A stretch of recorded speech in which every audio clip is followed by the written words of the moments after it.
Орой мэнд үзэгчдээ MS телевиз ярилцах цаг эхэлж байна. Манай энэ удаагийн зочноор Нэгдсэн Монгол төрийн бас байгууллагын тэргүүн мөхөөр оролцож байна. Танд орой мэнд хүргэе. Орой мэнд. Тэгэхээр хоёулаа ярилцлага улс төрийн намуудын санхүүжилтээс эхлэе гэж бодож байна. Ягаад тэгэхээр энэ 7 хоногт Монгол Ард Явц Султан 2016 оны хөтөлбөрөөр танилцуулж байгаа жишээний. Ер нь сонгуульд өгөхөд ирэхээр намын санхүүжилтийг одоо их хэмжээгээр ч юм уу намаа санхүүжилсан хүмүүс эргээд дараа нь одоо нам нь улсын хурлуулаад засгийн газар тодорхой хэмжээний байр суурь болоход эргээд албан тушаал авдаг ч юм уу иймэрхүү асуудлууд гардаг.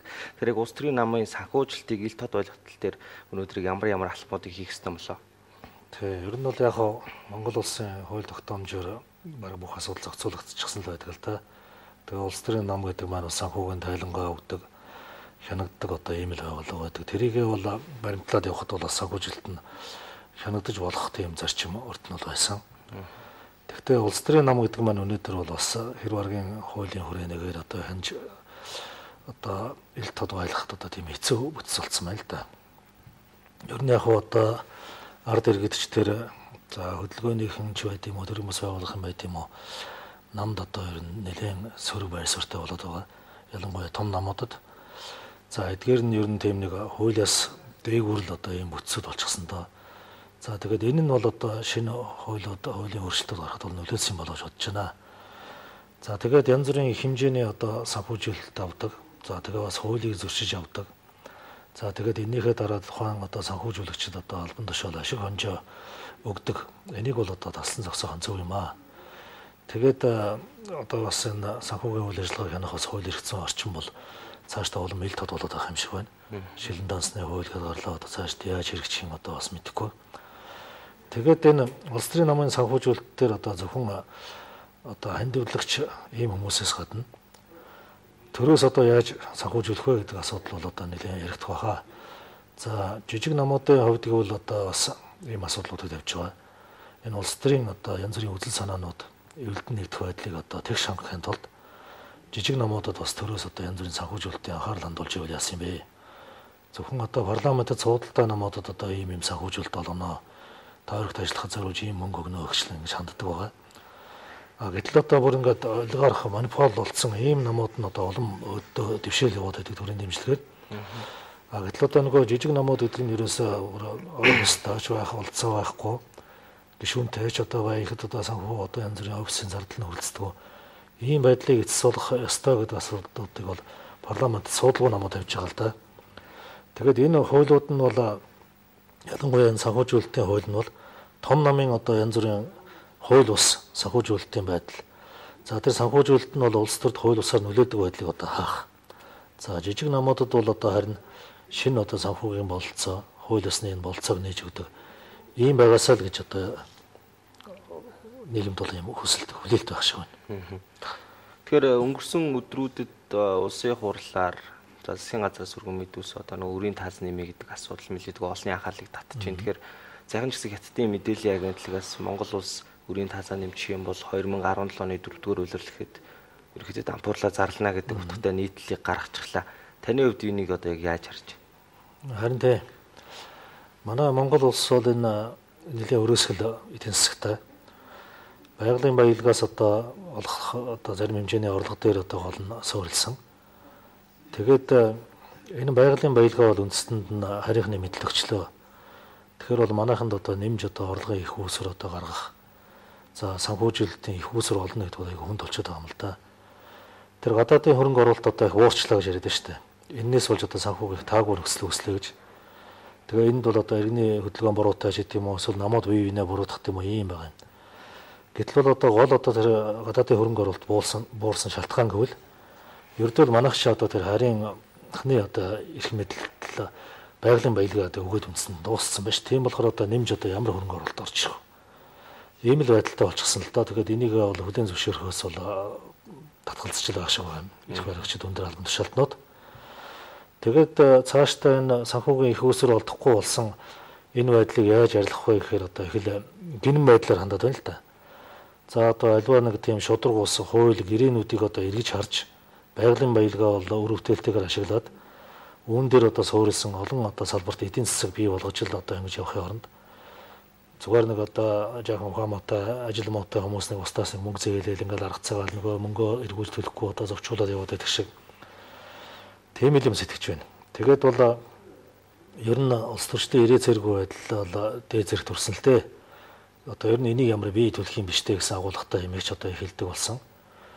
За энэ өрийн одоо юу ч таас гэдэг чинь бол жилд одоо гадаадад төлөх одоо тэр өрийн төлөлтийн хэмжээ дотоодын нийт бүтээгдэхүүний хэдэн хувийг одоо эзлэх вэ гэдгээр одоо гаргаад байна.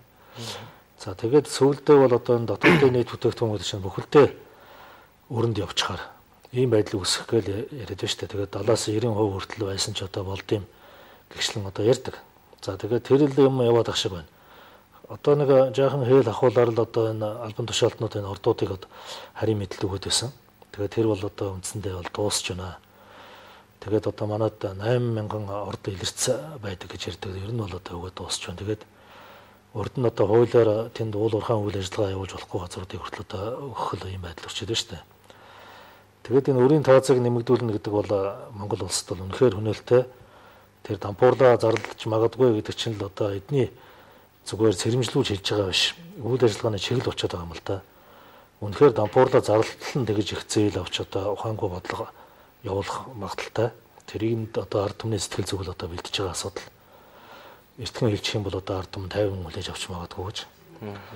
Тэгээд нэг тийм ухаамаатай улс төрчдийн одоо бодлого явуулчлаа да. Одоо тэгээд энэ өрийн таацыг нэмнэ гэдэг чинь одоо нэмээд л зээл авна шүү дээ. Одоо тэр хятад улсаас тэрбум долларын буюу одоо хятад улсаас урд өмнө авч байгаагүй тийм их хэмжээний ер нь аль ч улсаас одоо тэгж нэг дор их мөнгө авч байгаагүй л дээ. Тэгээд тэр хятад улс ч гэсэн одоо бодтойгоор харсан байна. Энэ байдалд өрөх юм бол 17 оны 4 сард гэдэг чинь одоо нэг 2 жил гарсан. Дараагийн одоо нэг засаг тогтчоод тэр засаг нь одоо баг юу л ихнэ шүү дээ. Одоо дампуурлд одоо бэлтгэх юм аа ихнэ шүү дээ. Одоо дампуурлын бичиг баримттай одоо бэлтгэх. Одоо нэг балдан байгууллага одоо дампуурдаг шүү дээ. Тэр нь ч бас цог хэмжээний бичиг баримт юм бэлдэж албан ёсоор дампуурл зарлана. Бараг л одоо тэр 16 оны сонгуулиар Монгол улс дампуурсныг зарлах ажил хийх засгийн газар гарч ирэх юм аа. Тэр нь одоо тэгэл улсын хурлын жуулган болгоны нэмаараа хилцэгдээд 17 оны 4 сард ер нь дампуурлаа зарлах юм байна гэж одоо хятад улс бол тэрийг Синхуа агентлаг бол зүгээр тийм агентлагийн сэтгүүлч хэлсэн биш. Эдийн засгийн шинжээчд бол ингэж хэлж байна гэж одоо өөрийнхөө шинжээчтэй хэлсэн байлгүй. Тэгж дүгнсэн байна. Аль Жазира гэдэг одоо олон улсын нэр хүндтэй сувг байдгийг бол өсөгчд мэднэ. Тэр сувгч гэсэн Монгол улс бол одоо мөнгө хөрөнгөгүй болох нь тун ойрчихсан байна гэж бас дэлхийд дахин зарлалаа.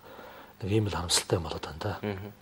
Эдийн засгийн хямралыг хүмүүс олон талаас тайлбарлаж байна л да. Дэлхийн эдийн засгийн хямрал Монгол улс нөлөөлж байна гэдэг юм уу? Бол энэ эдийн засгийн хямрал засаглалын хямралаас үүдэлтэй ч гэдэг юм уу? Та яг аль талд нь зогсож байна? Хоёрдугаар шийдвэрийн засгийн газар байгуулагдаад үйл ажиллагаа явуулаад бас тийм бага биш. Гэхдээ тийм чих биш хугацааг өнгөрүүлж эхлэв. Ер нь үйл ажиллагааны үр дүн гэрхээ харж байна. Тий, шийдвэрийн засгийн газар бол Алтан уугийн засгийн газрын одоо юу гчдیں۔ Тий. Илэг дагаж дэлүү гэдэг шиг л одоо нэг дагвар маягаар л одоо орч ирлээ. Тэр засгийн газрын хэрэг эрхлэх газрын дарга нь одоо ерхий сайд боллоо. За тэгээд Алтан уугийн сайдыг бол одоо ер нь нууц ерхий сайдтан гэж хэлэх ч бодлоо байна. За тэгээд энэ бол ер нь бид нар бол одоо богино настай засгийн газар. Энэ багахан жилд бол одоо ажил хийхгүй гэдэг л мэдгэцэн шүү дээ. Бид нар бүтээн байгуулалт хийх одоо ямар ч болцоо алгаа. Шинээр барилга бол үүсэхгүй. Хуучин баригдаж байгааг нь одоо хувийн хвшлэр одоо хийх арга замыг илэрхийлнэ гэж. Тэгэл одоо ард түмэн одоо аль болохоор л ард түмэнд одоо гэгээтэй юм хийхгүй учраас дэлхийн 2 дугаар дайны үе шиг одоо хамаг юм хандуулж хамаг юм хэмж амьдраараа гэж ингэж хэлсэн. Тэгсэн мөртлөө одоо маш хэмжээний бас мөнгө хоримтлуулах хураах юм хийгээд байгаа. Энэ яаж юм нэхэр одоо гадаадаас хэмжээний зээл авна. За урд нь авсан одоо янз бүрийн зээл мондуудынхаа хөрөнгийг бол одоо нэг хөдлөхгүй.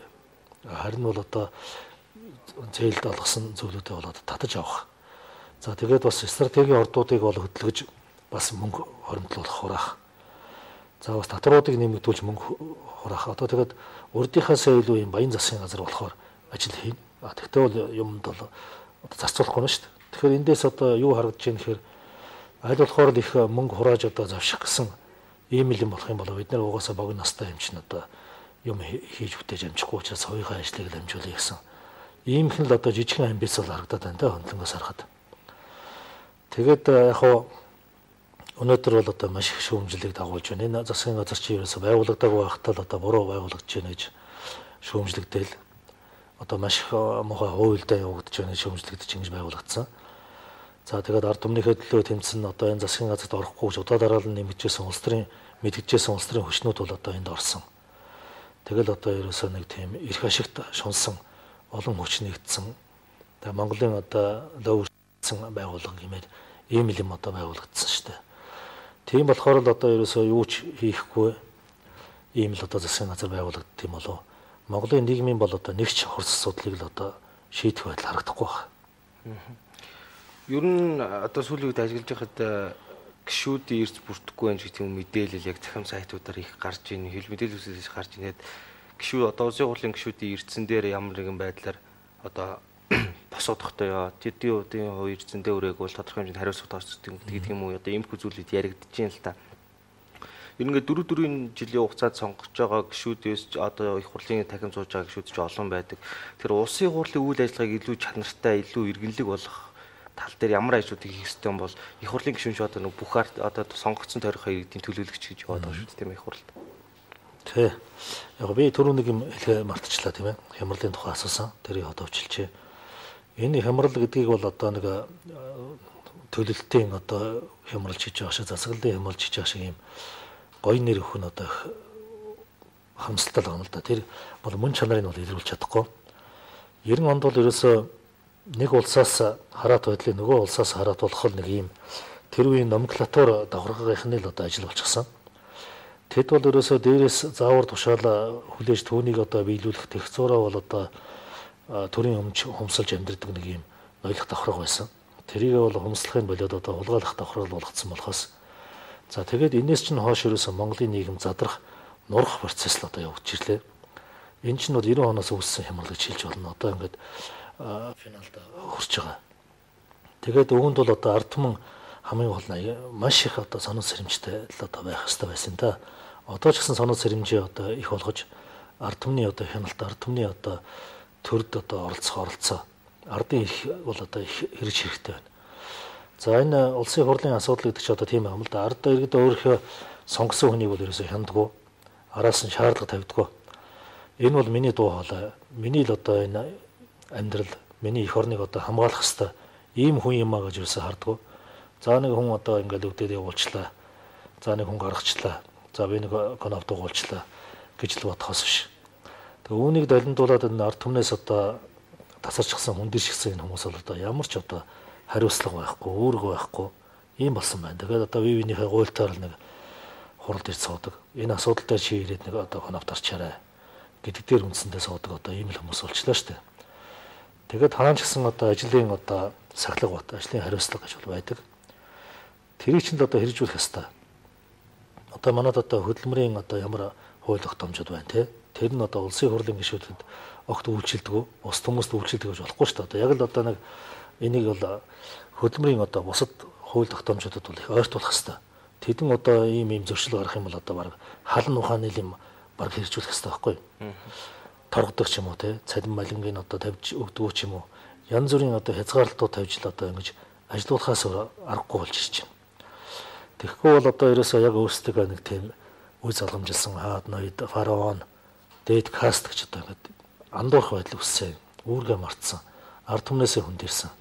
Тэгэхээр бол цаашдаа бол одоо ямар нэгэн ухамсартай байдал тогттол ирнэ. Харин одоо ард түмнээ чангалаад авах ш тэ улсын хурлын гишүүдийг бол их хэмжээгээр одоо чангалах байдал бол зайлшгүй шаардлагатай баг шүү. Тийм. Тэгэхээр сүүлийн үед бас уулуурхаар ороход бол ноён уултай холбоотой асуудал их яригдж байна. Стратеги орд газарт хамруулъя гэдэг. Та бас сая ярилцлага эхлэхийн өмнө бас тийшээ нэг ажиллаар явчихад ирсэн гэдэг зүйл хэлжсэн. Тэгэхээр яг нөхцөл байдалтай бодит газар дээр нь очиж танилцаад ямар байна? Ер нь ноён уул дээр танаа төрийн хүмүүс байгуулгуулна таны одоо хувь хүний бодол санаа ямар байна? Тий. Яг хоо би өөрөө бол явуул те. Манай одоо энэ журмын анд нөхд болох одоо Босоо Монгол Хөхөн Монгол төрийн бас байгуулах юм бол явсан.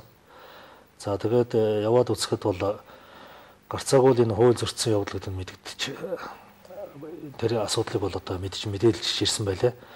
Тэгээд тэнд одоо манай улсын хурлын дарга хүртэл мэдгдсэн шүү дээ. Уянга гишүүнийг бол зэмлээд тэр одоо үйл ажиллагаа, уул уурхайн үйл ажиллагаа явагдах хүрээнд чинь оюун бол хамрагдахгүй байгаа. Юмаа мэдчихэж ярихад яа гэм бэ гэж. Гэтэл энэ хүн маань одоо ерөөсөө тийм 70 худалч мянгуу жингэл одоо байр суурьтай байгаа байхгүй. Тэнд бол одоо эртний төвөх тусгалтай булш бунхнууд бол одоо үйл ажиллагаа явуулах хүрээнд бол орцсон. Хашаалтанд орцсон байгаа. Төвнийг бол одоо нутгийн ард иргэд чийлж байна, орон нутгийн засаг захиргаач одоо бас баталж байна. Тэгээд ийм байхад энд бол одоо юу ч ярьж ясан хамаагүй гэдэг одоо энэ улсын хурлын гишүүд маань одоо болон төрийн өндөрлгүүд одоо сууж байна шүү дээ.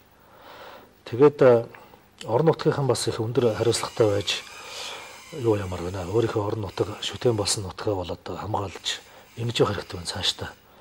Ер нь бол төр засаг мэдж байгаа байлгүй ч гэдэм үү эсвэл ямар нэгэн одоо тэмцэгч хүмүүсийг хамгаалчих байлгүй гэж ингэж ерөөсөө бодож болохгүй. Ерөөсөө тэр төр засаг бол ард түмнээ одоо өнөөдөр бол бодохгүй байна. Иргэний хөдөлгөөний хүч чадал бол одоо бага байна. Тийм болохоор орон нутгийнхаа өндөр хариуцлагын үр дээр авах хэрэгтэй. Ер нь бол ноён уулыг бол тийм тахих байдал бол үүссэн байгаа. Тэгэхээр одоо тэр тахилтай шүтэнтэй орон нутгаа бол үнэн сэтгэлээсээ одоо хамгаалах хэрэгтэй шүү дээ. Ер нь бол орон нутгийнхны идэх бол одоо сулуугаад. За энэ одоо тэр дээр төр засаг одоо мэдж байгаа байлгүй ч гэдэм үү эсвэл одоо тэр тэмцэгч улсууд одоо мэдэх байлгүй те гэсэн ийм байдал байж ерөөсөө болохгүй маа. За Монгол улсын ерөнхийлөгч Хэлбэг Дорж бол одоо ноён ууланд очиж байсан. Тэгээ очихдаа бол энэ бол одоо манай эхэстэй эдсийн одоо эртний энэ ариун хориг, алтан хориг ийм газар юм аа. За энийг бол одоо цаашдаа энэ төрийн шүтэн одоо тахилгатай ийм уул болгоно. Энд бол уул уурхайгаар огт хөндлөхгүй гэж хэдэн жилийн өмнө хэлсэн байдаг. Амласан. Тэгчээ тэрийг одоо яагаад мартчихаа суугаад байна гэдэг их гайхалтай байна. За тэгээд энэ ер нь төрийн албыг төрлийн алба болохгүй гэж ярьдаг шүү дээ, тий. Одоо энэ сайхан бэлэг ерөнхийлөгч бол ерөнхий сайд бол тий Дорнод аймагт төрсэн ч гэлээ эцэг их нь бол одоо Элбэг Дорж ерөнхийлөгчтэй бол нэгэн нутгийн баг хамаатан болсон байлээ л дээ. Тэгээ одоо нэг ийм манай нутгийн хүн байгаа юм чинь одоо би шаардлага тавиад яах ч юм бэ гэдэг юм уу. Дэмжиж гаргаж ирчээ тэгээ одоо толгоог нийлээ суугаад байт юм уу. Ийм байдал бол ерөөсөө байж болохгүй маа. Тэгэхээр ерөнхийлөгч тэр хандлтаа биелүүлэх хэрэгтэй. Улсын хурлын дарга бол одоо тэр худлаа ярьдаг болох хэрэгтэй. Ерөнхий сайд бол одоо ингээд улс орн маань хэцүү байдалд орчлоо одоо юм болгоно. Зарыг үнэ хөрөх болгоно бол одоо хэдэн төгрөг хөргээд одоо харийнханд өгч хэдэн төгрөг хөргээд өгöd байгаа ч юм биш. Ерөөсөө нэг жаахан мөнгө очиод одоо хамаг байлгуудаа өгчөд байгаа шүү дээ. Энийг л одоо дарыг ойлгох хэрэгтэй байна. Иймэрхүү байдалтай. Таны хувьд бас уран судалдаг байгаа тийм ээ. Тэгэхээр Улаанбаатар сумын асуудал яг ингээд жоохон амжих байдалтай орчлоо л дээ. Яг одоо тухайн одоо орон нутагт амьдарч байгаа иргэдийн амьдралд нь өөрчлөлт шимгүү бол одоо мал хувийн элдвийн гажигтай гарах нь багасчуу гэдэг бодол төрхийн ингээд чимээг болж байгаа. Энэ чинь бол ерөөсөө ийм юмтай холбоотой л одоо намжмал юм шиг болчлаа шүү дээ. Мал төлөлтөөр одоо гол тэр сөрөг нөлөө гарч ирээд байгаа. Тэгээд мал төлөлтөөс хойш ингээд хугацаа өнгөрөхөөр одоо жаахан тэр мэдээлэл дарагдчихлаа. Одоо удахгүй юм чинь одоо өшөө ахаад л одоо хурц асуудал гараад ирнэ. За тэгээд тэнд бол ерөөсөө ямар нэг сайн юм болсон юм ерөөсөө байхгүй.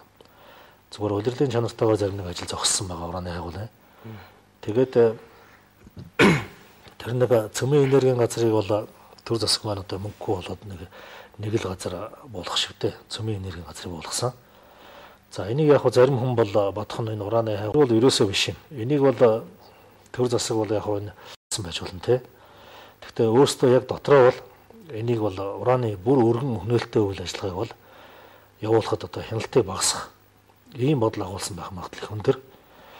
За тэгээд энэ засгийн газар юусаа ямар ч мөнгөгүй болчлоо одоо хуруу humсаад хайрхал одоо ийм байдал хөрчлөө гэж байгаа юм шиг нэр санахад байсан ураны одоо янз бүрийн ажиллагаагаа өргөнөөр хэрэгжүүлэх одоо болцоо их нэгдэж байгаа байхгүй юу. Үүнд бол одоо цөмийн хаягдал одоо бошилж болно. Цөмийн хаягдлыг бол одоо Японы одоо асар их цөмийн хаягдлыг бол манайхан бошилж өгч болох юм а гэдэг зарчмын юм хэлж байж одоо самурай бондыг авсан байгаа. За тэгээд үүнийг одоо хэрэгжүүлэхтэй байдал гарч иж болох байхгүй. Тэгэл одоо энэ хэрэгжүүлж болохгүй хортой ихэрчлээ өөдөөс нь юм яриад одоо бүр ажилтны одоо цалин ажилтнуудын цалин одоо төр тавьж өгч чадах ажиллаа. Энийг чинь хэрэгжүүлж ажилтай юм штэ гэж одоо ард иргэдийнхээ амьдралаар одоо барьцаа болгож хэрэгжүүлж болно. Нууцаар одоо хэрэгжүүлж болно. Одоо нууц ямар ч юм одоо хэрэгжиж болно шүү дээ манай Монгол улсад. Шинэ гэдэг одоо нэг ураны компани одоо нууцаар полиметаллын одоо компани нууцаар 3 жил одоо уран холбогдсон байсан. Тэгэл үйл ажиллагааг нь одоо албан тушаалтнууд өмгөөлж хамгаалаад үргэлжлүүлж байгаа. Төрийн 4 байгууллага бол одоо энийг илрүүлээд үйл ажиллагааг зогсоосон байгаа. Дахиад одоо үргэлжлүүлж байгаа шүү дээ. Энэ мэтчлэн бол одоо нэг нууц байдлаар цөмийн хаягдл авчираад бол бошилж болно. Энийг бол одоо иргэний хөдөлгөөр бол хянах тийм хүчин чадал одоо байхгүй. Төр бол тэрийг бол өөрөө хэрэгжүүлэх юм чинь одоо өөрөө тэр чинь явуулна шүү дээ.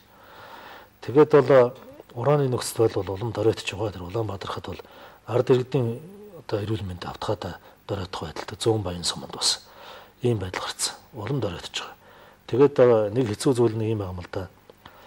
Асуудал шийдвэрлэгдэхгүй ингээд удаан яваад ахаар ард иргэд бас тэр асуудалд одоо дүжиж эхэлдэг. За тэр имийг одоо эсэргүүцэл нь бас жоохон буурах ийм байдал харагддаг. За хэвлэл мэдээллийн ч гэсэн бас тийм байдал орж болно шүү дээ. Нэг юм одоо дахин яриад байх хэцүү байна, сурвалжлаад байх хэцүү байна ч гэдэм үү. Нэг юм хэцүү байдал бас гараад байгаа. Шийдвэрлэгдэхгүй бол сүүлдээ бас одоо унтардаг. Одоо хонгорын асуудал чи ерөөсөө шийдэгдээгүй байж одоо өнөөдөр хонгорын асуудлыг ярьдаг хүн байхгүй болчихлоо шүү дээ. Тэгэхээр одоо бол байдал бүр улам хэцүү болж байна. Асуудал нь улам дамжираад байхад тэрийг нийгэм анхаарал нь одоо багасах магадaltaй байхгүй. Тэгээд бол тун харамсалтай тэр байдал улам хүндэрч байна та. Тэгэхээр та бүхэн ярилцлах цаг энэ төрөд өндөрлөж байна. Асуумар зүйл олон байгаа чи одоо цаг юм болохоор. Тэгэхээр өнөөдрийн одоо манай зочны урилгын цагийг хүлээн авч хүрэлцэн ирж бас цаг үеийн асуудлуудаар тодорхой байр суурь илэрхийлсэн танд баярлалаа. Баярлалаа. MSC телевизийн ярилцлах цаг энэ төрөд өндөрлөж байна. Анхаарлаа хандуулсанд баярлалаа.